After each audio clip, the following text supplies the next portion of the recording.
Paul's answer to the greatest human problem in the world, namely the sinful guilt of all humans before a holy God, is that God Himself provided a righteousness, not our own, a righteousness which He would credit to or impute to us if we would trust Christ and receive it as our treasure.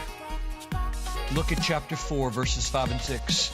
But to the one who does not work, but believes, there's faith, believes Him who justifies, sets right with God, justifies the ungodly, his faith is credited as righteousness.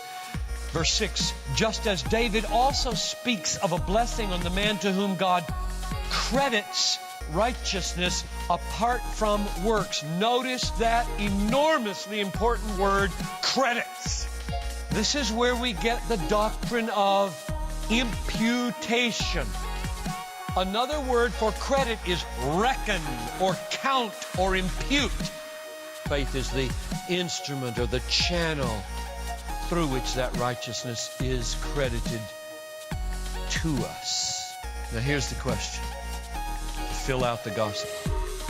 Whose righteousness is it? If you die this afternoon,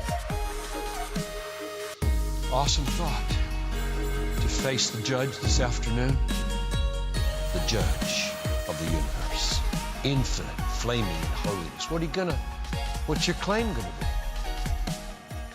You're a sinner. There's not a righteous person in this room. Everybody in this room is ungodly, sinful, bringing disrepute upon Jesus every day and probably every hour of every day by virtue of falling short of loving God with all your heart, soul, mind, and strength. So what are you going to say? Whose righteousness will commend you to God? That's a really important question.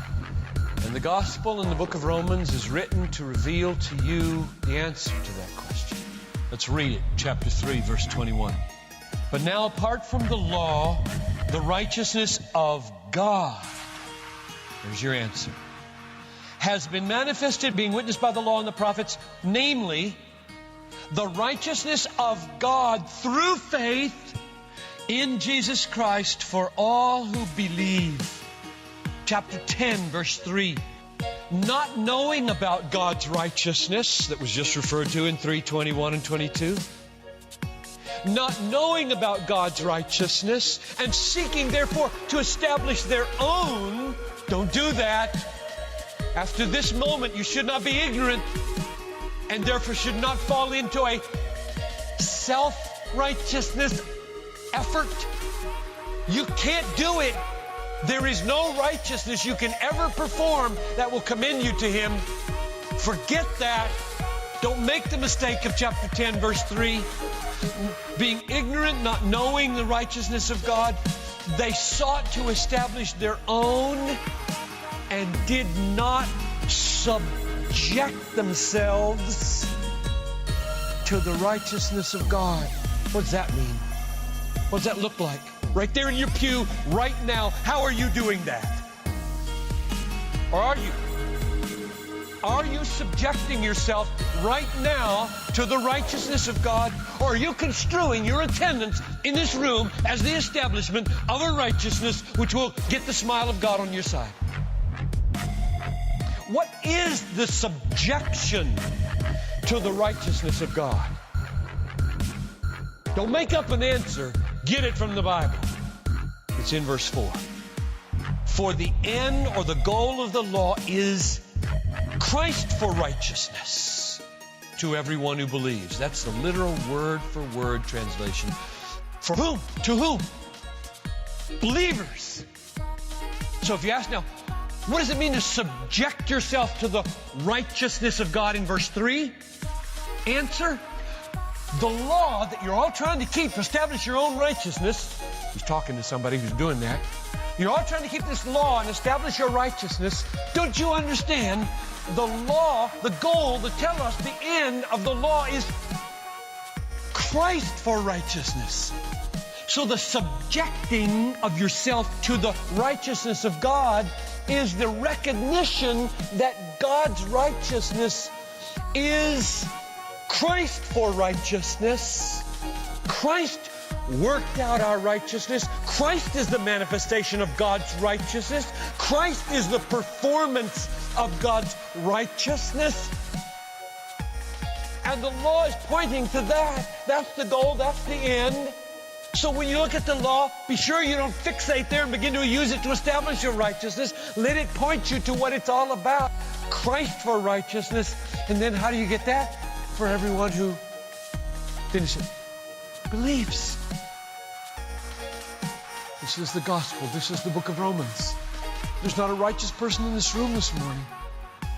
And we're all going to die. And we're all going to stand before an absolutely righteous, holy, perfect, flaming God of holiness who cannot tolerate sin in His presence. And if anybody will be accepted, it will be because they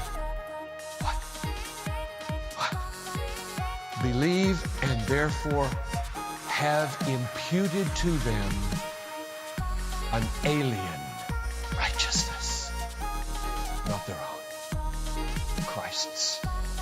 2 Corinthians 5:21 goes like this: God made Christ, who knew no sin, to be sin for our sakes, so that in Him, and you get in Him by faith, so that in Him you might become the righteousness of God. Now don't miss the parallel here. It is so absolutely crucial that you understand you're becoming righteousness the way He became your sin. Don't get this wrong. How did He become sin? He did not sin when He became sin. And you are not righteous when you become righteous. Chapter 4, verse 5, He justifies the ungodly. Thank you. He justifies the ungodly. So, just as Jesus was credited with my sin, I get credited with His righteousness. As through one man's disobedience, that's Adam, many were made or constituted or appointed sinners, even so through the obedience of one, Christ, through the obedience of one, many will be now made righteous. That's Romans. That's Romans.